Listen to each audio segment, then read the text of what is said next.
There's a moment in every person's life, though most never recognize it, when the world refuses to move according to their will. Plans crumble. Relationships shift. Paths twist into fog. And in that helpless confusion, life whispers a truth the mind doesn't want to hear. You were never in control. This is the story of a man who spent his whole life trying to command the river of life, until the river finally taught him how to flow. Part 1. The man who feared the current. His name was Elias. From childhood he believed control was safety. He planned every step, his career, his marriage, his future. He believed that to be secure you must manage everything. He built walls of certainty around himself, schedules, goals, routines, until even his breath felt measured.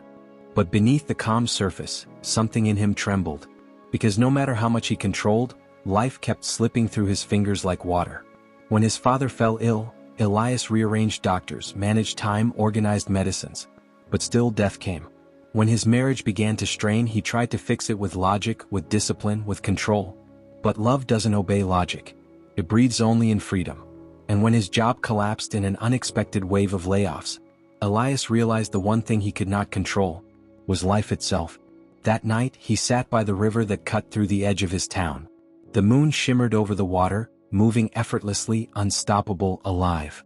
He whispered, almost in anger, "Why do you keep moving when everything I touch breaks?" But the river didn't answer.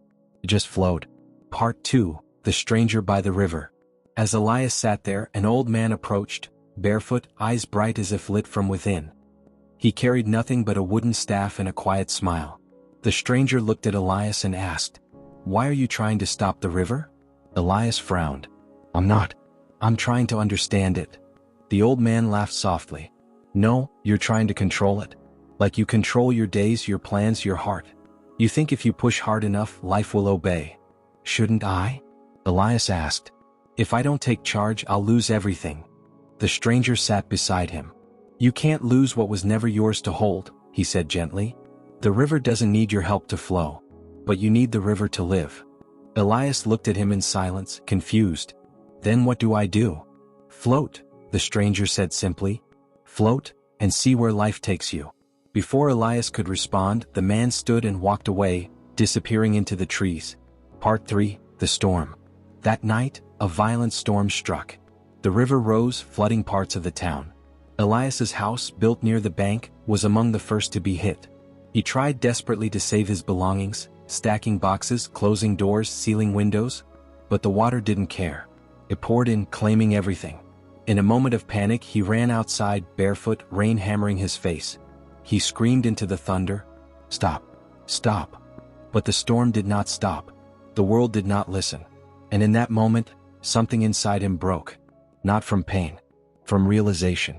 The same energy he used to control was now using him. He was fighting a current he could never win. So he fell to his knees, hands in the muddy water. And for the first time he didn't fight. He wept. He surrendered. And as the storm raged, something strange happened. He felt peace. Because when there's nothing left to hold on to, you finally discover what's holding you. Part 4. The journey begins. Days passed. The flood receded. Elias was left with almost nothing. Yet for the first time he felt strangely light. He decided to leave the town, to find the old man by the river again. He didn't know where to go, but something deeper than thought was guiding him. He walked through forests, slept under stars, crossed paths with strangers. Sometimes he'd meet people who, like him, were trying to control everything. And he'd smile because he saw his old self in them. He'd tell them, "The river doesn't ask permission to flow. Maybe we shouldn't either." Some listened. Most didn't. But Elias kept walking. Part 5. The village of clinging hands. One evening, he reached a village built at the foot of a great waterfall. The villagers were known for their fear of losing. They clung to everything, their possessions, their status, even their children's futures. They tied their boats to the shore with thick ropes, terrified the current might carry them away. Elias stayed for a while, watching their rituals. Every morning they prayed not for freedom, but for control. One day, a young woman approached him and asked, "Why don't you tie your boat?" He smiled. "Because I trust the river." She shook her head. "The river takes lives. And it also gives them," he replied. She looked at him curiously. "Where will it take you?" "I don't know," he said, "and that's the beauty of it." That night, he untied his boat, stepped inside, and let the current carry him downstream. Past waterfalls, forests, and stars that shimmered like eternal witnesses. Part 6. The illusion breaks. As he drifted, he began to understand. The illusion of control was never about the world, it was about fear. The mind craves control because it cannot trust the unknown. But life is the unknown. He realized how many years he had lived clenched. Clenching his fists around plans, clenching his jaw around fear, clenching his heart around what-ifs. And now, floating freely, he understood. Peace was never in control. It was in surrender.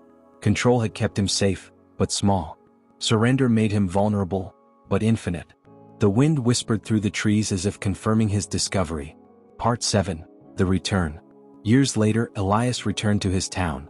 Everything had changed. The people had aged, buildings had been rebuilt, and the river, the same river, still flowed endlessly. He found the same spot where he'd once met the old man. He sat there quietly, smiling at the reflection in the water. He spoke softly as if the river were listening. "I tried to command you and you broke me. I tried to hold you and you washed me away. But in losing everything I found myself." He realized the old man was right. The river didn't need him. He needed the river. He closed his eyes and felt life moving through him, the breath, the heartbeat, the stillness. It wasn't something to control. It was something to trust. Part 8. The Truth. Elias became a teacher, but not in the usual sense. He didn't preach. He simply lived, in harmony, in presence, in flow. People came to him with questions. How do I control my anger? How do I control my thoughts? How do I control my destiny? And he'd smile and say, control is the language of fear. Trust is the language of truth. When you trust life, you move with it, not against it. You see that the same force beating your heart is guiding the stars, growing the trees, carrying the wind. You are not apart from it. You are it. He would often remind his students, you are not the wave trying to move the ocean. You are the ocean pretending to be a wave. And that single truth would silence their minds and awaken something ancient inside them. The peace that comes when you stop trying to be God and start realizing you've always been one with the divine flow. We all meet the river one day. Sometimes it's through loss, sometimes through love, sometimes through silence. But when it comes, when life asks you to let go, remember this story. Elias's lesson is the same for all of us. You cannot control the current. You can only choose whether to fight or float. And when you finally float, you discover that the current was never against you. It was always carrying you home.